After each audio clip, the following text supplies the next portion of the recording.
Friends, नमस्कार। मैं नितेश जैन। जैसा कि हमारा प्रबंधन की अवधारणा पहला चैप्टर अभी वीडियो कंप्लीट हुआ है, उसके बाद मैं कुछ प्रैक्टिस सेट के लिए क्वेश्चन लेके आया हूँ। आइए देखते हैं इसमें प्रबंधन की अवधारणा से संबंधित कुछ प्रश्न उत्तर। सबसे पहला क्वेश्चन है, मानवीय संबंध आंदोलन के जनक हैं। एल्टन मेयो को मानवीय संबंध आंदोलन के जनक के रूप में जाना जाता है। नेक्स्ट क्वेश्चन है, प्रशासन का संबंध होता है। प्रशासन का संबंध हमेशा नीति निर्धारण से होगा। नेक्स्ट क्वेश्चन है, प्रबंध मूलतः निम्न से संबंधित है। प्रबंध हमेशा मानव शक्ति से होगा, क्योंकि प्रबंध हमेशा लोगों के ऊपर ही अप्लाई किया जाता है। जो मैनेजमेंट होता है वो लोगों को कार्य कराने के लिए ही अप्लाई किया जाता है। नेक्स्ट क्वेश्चन हम देखते हैं, हेनरी फेयोल द्वारा प्रशासन प्रबंध विचारधारा का विकास किस दौरान किया गया। तो हेनरी फेयोल का जो समय था वो 1841 से लेकर 1925 का समय रहा है, यानी कि उसी काल में उन्होंने प्रशासन प्रबंध विचारधारा का विकास भी किया है। हेनरी फेयोल को प्रबंध के सिद्धांत के जनक के रूप में भी जाना जाता है, इसलिए हेनरी फेयोल बहुत महत्वपूर्ण है। इन्होंने टोटल 14 सिद्धांत भी दिए हुए हैं। नेक्स्ट क्वेश्चन हम देखते हैं, प्रबंधकों के लिए हेनरी फेयोल ने कितनी योग्यताएं वांछित बताई थी। हेनरी फेयोल ने प्रबंधकों के लिए 5 योग्यताएं बताई हैं, जिसके अंदर नियोजन, संगठन, निर्देशन, समन्वय और नियंत्रण, ये 5 योग्यताएं होनी चाहिए। नेक्स्ट क्वेश्चन है, हेनरी फेयोल का जन्म हुआ था। तो हेनरी फेयोल का जन्म फ्रांस में हुआ है। नेक्स्ट क्वेश्चन हम देखते हैं, प्रबंध की प्रकृति है। प्रबंध की प्रकृति जन्मजात प्रतिभा तथा अर्जित प्रतिभा दोनों के रूप में है, क्योंकि प्रबंधन जो होता है कुछ लोगों के अंदर जन्म से ही पाया जाता है और कुछ लोग उसे स्टडी करके अर्जित कर लेते हैं। नेक्स्ट हम देखते हैं, प्रबंध का सामाजिक उत्तरदायित्व की प्रकृति लागू होती है। तो विक्रेता की सावधानी का नियम इनमें। नेक्स्ट क्वेश्चन है, प्रबंध के प्राथमिक कार्य हैं। तो प्रबंध के प्राथमिक कार्यों के रूप में 7 कार्यों को हम देखते हैं, जो कि लूथर गुलिक ने दिए थे।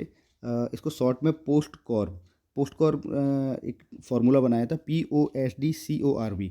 इसका फुल फॉर्म होता है P for planning, O for organization, S for staffing, D for directing, CO यहाँ पे है कोऑर्डिनेशन, R फॉर रिपोर्टिंग और B फॉर बजटिंग। इस तरह से प्रबंध के 7 प्राथमिक कार्यों को लूथर गुलिक ने बताया था। नेक्स्ट क्वेश्चन हम देखते हैं, प्रबंध का सार है। तो प्रबंध का जो काम होता है वो कोऑर्डिनेशन करना है और लोगों से ज़्यादा काम कोऑर्डिनेशन के साथ कराने का है। नेक्स्ट है, प्रबंध के सहायक कार्य हैं। तो प्रबंध के सहायक कार्यों में हम 6 सहायक कार्य यहाँ पे स्टडी करते हैं। इसमें सहायक कार्यों में है शोध, निर्णयन, प्रतिनिधित्व, संदेशवाहन, पूर्वानुमान और नवाचार। नेक्स्ट क्वेश्चन हम देखते हैं, कुंज ओडोनेल के अनुसार प्रबंध के प्रमुख कार्य हैं। तो कुंज ओडोनेल के अनुसार प्रबंध के कुल प्रमुख 5 कार्य हैं। नेक्स्ट क्वेश्चन हम देखते हैं, प्रबंध के समन्वय कार्य का उद्देश्य है। तो प्रबंध का जो समन्वय होता है, कोऑर्डिनेशन का जो काम होता है, उसका उद्देश्य क्या होता है? विभिन्न क्रियाओं में सामंजस्य बिठाना, ताकि लोगों के साथ कोऑर्डिनेशन के साथ सामंजस्य बिठा के काम कराया जा सके और विरोध उत्पन्न ना हो। नेक्स्ट क्वेश्चन हम देखते हैं, थियो हेमन के अनुसार प्रबंध के 3 अर्थ में शामिल नहीं है। तो 3 अर्थ में यहाँ पे आर्थिक संसाधन के रूप में प्रबंध शामिल नहीं है। बाकी शामिल कौन कौन से हैं? संख्या के रूप में प्रबंध, विधा के रूप में प्रबंध और प्रक्रिया के रूप में प्रबंध। नेक्स्ट क्वेश्चन हम देखते हैं, परंपरागत प्रबंध के अंतर्गत लोकप्रिय शैली है जनतंत्र। क्योंकि जो प्रबंध होता है वो लोगों के लिए ही अप्लाई होता है, इसलिए जनतंत्र इसकी लोकप्रिय शैली के रूप में जानी जाती है।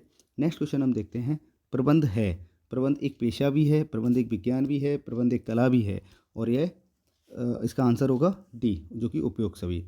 नेक्स्ट हम देखते हैं, प्रबंध का कार्य क्या होता है? प्रबंध का मूल कार्य है उत्पादकता को बढ़ाना। प्रबंध इसीलिए अप्लाई किया जाता है कि ताकि मिनिमम इन्वेस्टमेंट हो और मैक्सिमम हम उसमें प्रॉफिट कर सकें, ताकि और ज़्यादा से ज़्यादा लाभ कमाया जा सके। नेक्स्ट हम देखते हैं, प्रबंध है। प्रबंध एक कार्यात्मक कार्य है। बिल्कुल, प्रबंध केवल कार्य कराने का ही काम करता है ना। नेक्स्ट क्वेश्चन हम देखते हैं, प्रबंध घटाता है। प्रबंध हमेशा लागत घटाता है। जैसे मैंने बताया, मिनिमम इन्वेस्टमेंट मैक्सिमम प्रॉफिट, यानी कि लागत को कम कर देता है प्रबंध। प्रबंध मदद करता है प्राप्त करने में संगठनात्मक लक्ष्य को, क्योंकि प्रबंध हमेशा संगठन के ऊपर अप्लाई होता है, लोगों के ऊपर अप्लाई होता है, जनतंत्र के ऊपर अप्लाई होता है। तो जो संगठन जनतंत्र का मिलके बनता है, उसके लक्ष्य को पूर्ति करने में मदद करता है। प्रबंध के सिद्धांतों की प्रकृति किस प्रकार की है? तो प्रबंध के सिद्धांत जो होते हैं सार्वभौमिक, गतिशील और लचीले, ये सभी प्रकृति इसमें पाई जाती है। प्रबंध का प्रथम महत्वपूर्ण कार्य है नियोजन, यानी कि योजना, प्लानिंग नहीं होगी तो प्रबंधन हो ही नहीं पाएगा, इसलिए सबसे महत्वपूर्ण कार्य क्या होगा? योजना। नेक्स्ट क्वेश्चन हम देखते हैं, प्रबंध निम्न चुनौतियों का सामना करने में मदद नहीं करता है। तो प्रबंध मदद किस में करता है, पहले ये देख लेते हैं। तकनीकी विकास से उत्पन्न, बिल्कुल टेक्नोलॉजी जब भी डेवलप होगी तो प्रबंध उसमें मदद करेगा। हम प्रबंध में टेक्नोलॉजी को अप्लाई करते हैं। उदारीकरण से सम उत्पन्न, बिल्कुल अगर उदारीकरण का स्थिति होती है तो वहाँ पे भी प्रबंध काम करता है। वैश्वीकरण से संबंध, जैसे एलपीजी जो हम बोलते हैं, वो सभी में प्रबंध काम करता है। लेकिन प्राकृतिक कोई विपदा आ जाए तो उसके लिए कोई प्रबंध पहले से नहीं होता है। हम उसके लिए तत्काल प्रभाव से जो व्यवस्थाएं हमें करनी पड़ती हैं, पारिस्थितिकी उसको प्रबंध बोला जाता है। नेक्स्ट हम देखते हैं, प्रबंध मूलतः निम्न में से प्रभावित है। तो मानव शक्ति, बिल्कुल प्रबंध मूलतः मानव शक्ति से ही प्रभावित है।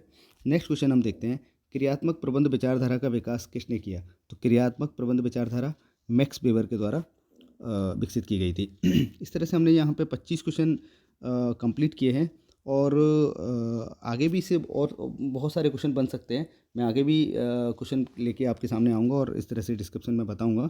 आशा करता हूँ आपको ये मेरा वीडियो पसंद आया होगा। प्लीज़ वीडियो को लाइक, शेयर एंड सब्सक्राइब ज़रूर करें। Thank you.